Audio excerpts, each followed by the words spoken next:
आयोजन है उसकी शुरुआत हुई है। जो 2 दिन का जो ट्रैवल मार्ट है, स्पेशली जो डोमेस्टिक ट्रैवलर्स है, डोमेस्टिक टूरिज़्म पे फोकस्ड ट्रैवल मार्ट है। इससे डोमेस्टिक टूरिज़्म को बढ़ावा मिलेगा।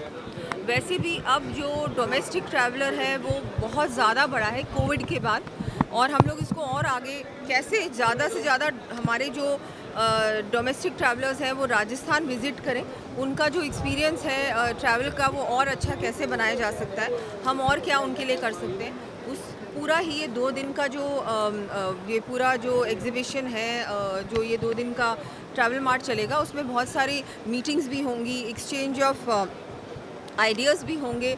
तो ये बहुत अच्छा रहेगा टूरिज़्म को आगे बढ़ाने के लिए। मैम, कल मोदी जी की मां का एक एआई जारी किया कांग्रेस ने, उसको लेकर क्या कहेंगे? कितना शर्मनाक है वो, जिस तरह से उन्होंने उसको दिखाने की कोशिश की है तमाम। जी, ये बहुत ही शर्मनाक है, बहुत ही एक गिरी हुई राजनीति का उदाहरण है।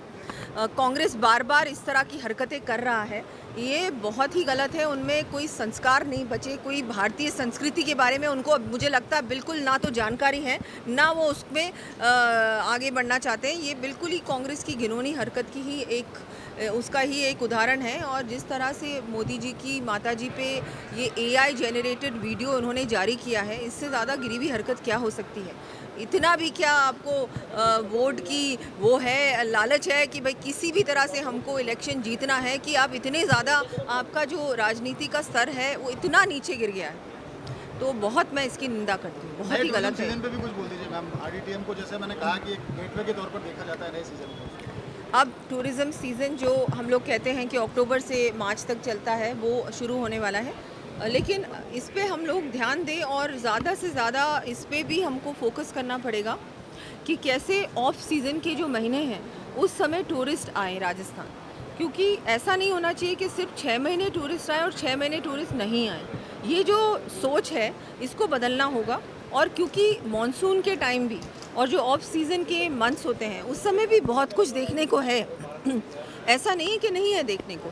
और जिस तरह से होटल रूम्स की अवेलेबिलिटी भी ज़्यादा होती है, कॉन्फ्रेंसेस भी उस समय हो सकती हैं और जगहों की बजाय राजस्थान में हो सकती है। हमारी जो होटल्स हैं, हमारा इंफ्रास्ट्रक्चर है, हमारी प्लेसेस टू सी है, वो भी दूसरी स्टेट से ज़्यादा हैं।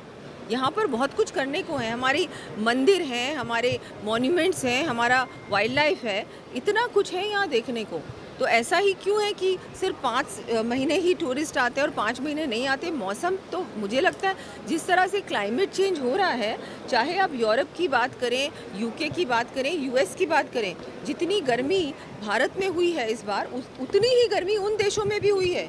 तो अब उस विचारधारा को, उस सोच को बदलने का समय आ चुका है और करने को बहुत कुछ है। इनबाउंड को बढ़ाने के लिए भी मैम कुछ ना कुछ किस तरह से डिपार्टमेंट वाइज और स्टेक होल्डर्स की तरफ से क्या होना चाहिए, कोई आपका सुझाव उस तरह से? ये स्टेक होल्डर्स आपको बाद में बताएंगे कि इनकी ओर से क्या ये लोग प्रयास कर रहे हैं। और हम लोग इंटरनेशनल ट्रैवल मार्ट्स में भी राजस्थान टूरिज़्म की और स्टेक होल्डर्स की, राजस्थान के जितने भी स्टेक होल्डर्स हैं उनकी प्रेजेंस भी अब बढ़ी है। और हम लोग इस बार जापान, रुक्मणी जी खुद जा रही हैं पार्टिसिपेट करने ट्रैवल मार्ट में। फ्रांस में भी हमने हमारी इस बार अच्छी टीम भेजने का विचार किया है। WTM में भी मैं प्रयास करूंगी जाने का, लंदन में। तो इस तरह से अगर हम लोग जाएंगे, वहाँ मीटिंग्स करेंगे, टूर ऑपरेटर्स से मिलेंगे और कोई अगर ऐसी इश्यूज़ हैं उनको सॉर्ट आउट करने का प्रयास करेंगे, तो मुझे लगता है डेफिनेटली हमारा टूरिज़्म बढ़ेगा। Thank you so much. Thank you so much. Domestic travel mart का ये 5वां संस्करण है और 5वां संस्करण जो पिछले 4 संस्करण उससे काफ़ी बढ़कर हुआ है, क्योंकि इस बार जो है बहुत बड़ी संख्या में होस्टेड बायर आए हैं, जिसको FSTR ने होस्ट किया है। 300 के करीब होस्टेड बायर आए हैं, 800 से ऊपर करीब नॉन होस्टेड बायर आए हैं। बायर मतलब जो टूर ऑपरेटर, ट्रेवल एजेंट्स होते हैं जो ऑल ओवर इंडिया से यहाँ आए हैं।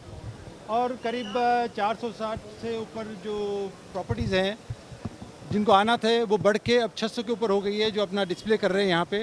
तो ये अपने आप में एक अभूतपूर्व सफलता है FSTR की और RDTM की। और इस सफलता के लिए हम हमारी सरकार को, हमारे डिपार्टमेंट ऑफ टूरिज़्म को, आदरणीय मुख्यमंत्री जी, आदरणीय उप मुख्यमंत्री जी दिया कुमार जी को, सबको तहे दिल से धन्यवाद करते हैं। क्योंकि department of tourism, government of Rajasthan और government of India, ministry of tourism, ये बड़ा सपोर्ट करते हैं टूरिज़्म प्रमोशन के लिए। और सबसे बड़ी बात यह कि जैसे अभी मुख्यमंत्री जी ने बताया था कि 5000 करोड़ का जो बजट रखा गया है, उसमें धीरे धीरे जो इंफ्रास्ट्रक्चर डेवलप होगा टूरिज़्म के लिए, कोशिश होगी कि यहाँ 12 महीने का टूरिज़्म हो जाए। इसीलिए प्रकृति भी उस हिसाब से तैयार हो रही है। आप देखिए कि जिस मौसम में बारिश नहीं आनी चाहिए वहाँ बारिश आ रही है, तो जो गर्मी का मौसम है वो भी कम हो रहा है। मानसून भी बढ़ रहा है तो मानसून टूरिज्म भी आएगा। फेयर फेस्टिवल्स बढ़ा रहे हैं तो उसका टूरिज्म आएगा, कॉन्सर्ट्स का आएगा। अभी से आईफा अवार्ड हुआ है, तो कुल मिला के सरकार के जो प्रयास हैं वो बहुत ही सफल प्रयास हैं और हम जो हैं FSTR टीम उनके साथ खड़े हैं, उनको असिस्ट करते हैं। यहाँ हुआ चाहे इंटरनेशनल मार्केटिंग में हुआ, हम उनके साथ सजग हैं। आगे की बात आपको हमारे सीनियर वाइस प्रेसिडेंट और सचिव साहब बताएं। FSTR ने अपना रिप्रेजेंटेशन दिया था GST काउंसिल को। सर्वप्रथम तो हम बधाई देना चाहते हैं और माननीय हमारे जो वित्त मंत्री हैं उन्होंने हमारी बात सुनी और 7,500 के नीचे जो टैक्स पहले 12% था उसको 5% किया। इससे पूरी फर्टर्निटी उसका स्वागत करती है। FSTR ने इसमें बहुत अच्छा रोल अदा किया था। साथ ही पर्यटन को और होटल को, हॉस्पिटैलिटी को इंफ्रास्ट्रक्चर का स्टेटस दे दिया गया है और इसका जो एडवांटेज है वो राजस्थान की हर उस सिटी को मिलेगा जिसकी जो पॉपुलेशन है वो 10 लाख के नीचे है 2011 के सेंसस के हिसाब से। जयपुर को छोड़ के मैं समझता हूँ राजस्थान की हर सिटी इसके अंदर कवर हो जाएगी। इसका स्वागत है और जितने भी स्टेक होल्डर्स हैं यहाँ पे आज इस चीज़ को लेके गदगद हैं और हम धन्यवाद देना चाहते हैं राजस्थान सरकार और केंद्र सरकार का। Thank you so much.